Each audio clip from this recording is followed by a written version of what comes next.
Ladies and gentlemen, boys and girls, I'm the King, and welcome back to the channel.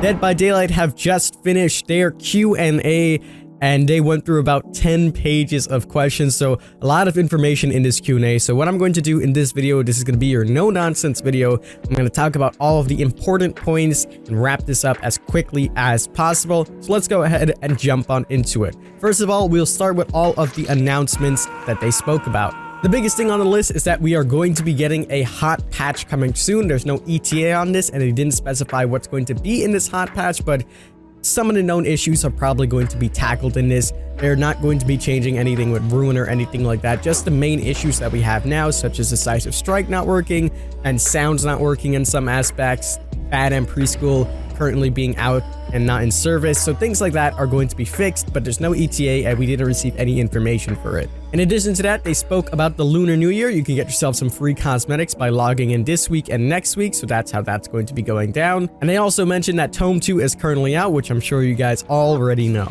And for those of you guys that are going to PAX East, they did mention that they're not going to be coming with a booth, but they are going to be coming and they're going to be having a party. So that's great. I'm going to PAX East. Hopefully I get to see some of your faces there as well. I'll be hanging out at the Dead by Daylight party. With that out the way, let's talk about some of the main questions that they spoke about in their Q&A. The first major one, everything here was pretty much about Ruin, but they basically identified and spoke about why they wanted to change Ruin and what's going on, and I will just play the clips for you guys right now, and then I'm going to elaborate afterwards. The old version of Ruin had very passive gameplay, so if you were running the perk, it just did stuff and you didn't have to interact with it, and we didn't feel that was that exciting. We also have an inconsistency in the power of Ruin from moment to moment because of the random nature of skill checks. If you did a generator and you got no skill checks, Ruin had no effect, but if you got like 10 skill checks, it hurt really badly, so we wanted to even that out.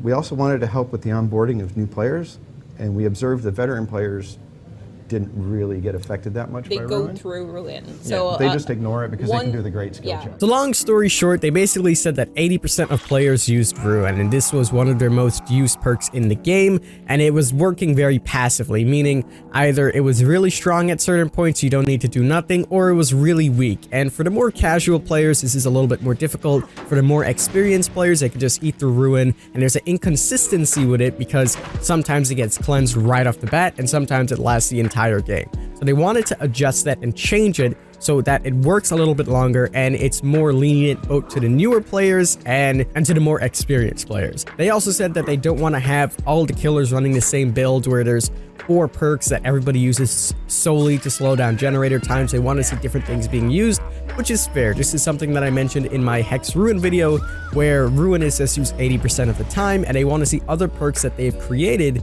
being used and other people coming up with unique builds instead of just Hex Ruin and this, Hex Ruin and that. So let's say Hex, Pop goes to Weasel, Thrilling Tremors, and Corrupt Intervention or something like that. They want to see different perks being used, different things being adjusted, and so far some people have been doing that, including myself. I've been using Sloppy Butcher and Thanatophobia instead of that. And they also mentioned that they don't want Ruin to work with other perks and have this synergy that it's so powerful, such as Pop goes to Weasel on Ruin. So now if you put them together, it's kind of a trade-off. If your Ruin goes away, you'll now get to use Pop goes to Weasel, and they will not revert it. That's the way that it's intended.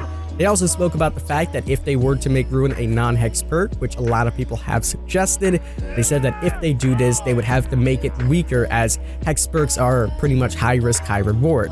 If you have a Hex perk such as Devour Hope, it can do something really, really powerful, but it's a Hex perk. If they go ahead and make Ruin not a Hex perk, what ends up happening is that that effect will need to be less than what it already is. And it's, you know, fairly decent for what it is now. If we make it any weaker, it would just be off the map. And they did mention one more thing, something else that we've mentioned on this channel before. What if your Hex totem can come back? This was an idea that I thought was amazing, but basically they said that if they do this, then again, they would have to make their Hex totems way weaker because of something such as Devour Hope was to come back.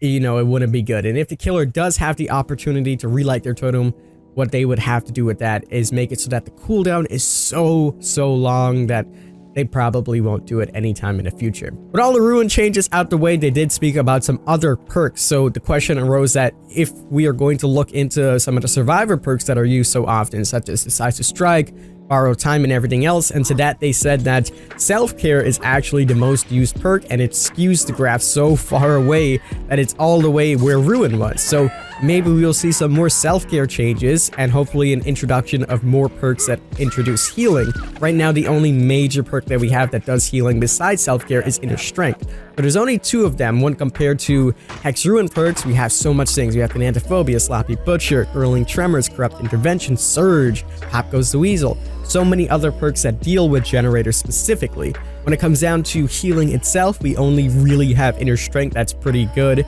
We do have other perks, but you know, they're not that good.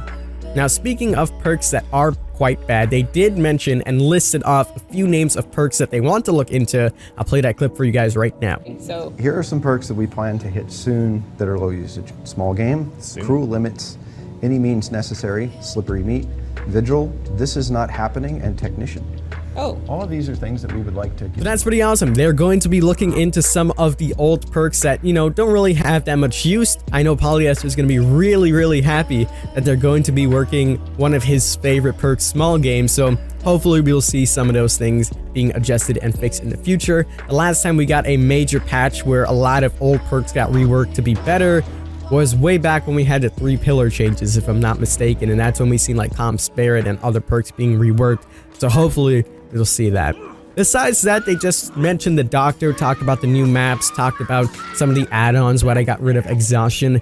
Nothing else too major in this besides the naming of the cow in the Doctor map, Moo Moo, and that today is the pig's birthday. And they also mentioned that toolboxes might be getting a change in the near future. I forgot to mention that. Besides that, that pretty much wraps this video up. Everything else was just standard questions that we already knew the answers to, or doesn't really add anything else to the conversation. I do want to make one thing clear though. Everything that they used from this is from the Dead by Daylight forums. I see a lot of people that voice their opinions on like Reddit, or they come into people's chats. I had someone do that to me the other day and we had a conversation about it. But if you truly want to be heard, go to the Dead by Daylight forums, and the devs were actually saying how nice it was to get feedback from the community. If you're civil about it, and you have a nice conversation and voice your opinions about things, I'm sure they will look into it and change some things. Hence why we have all of these wonderful questions here as well. So that's gonna wrap it up for this video. I hope you guys did enjoy. If you did, make sure you leave a like down below. That is the developer Q&A summed up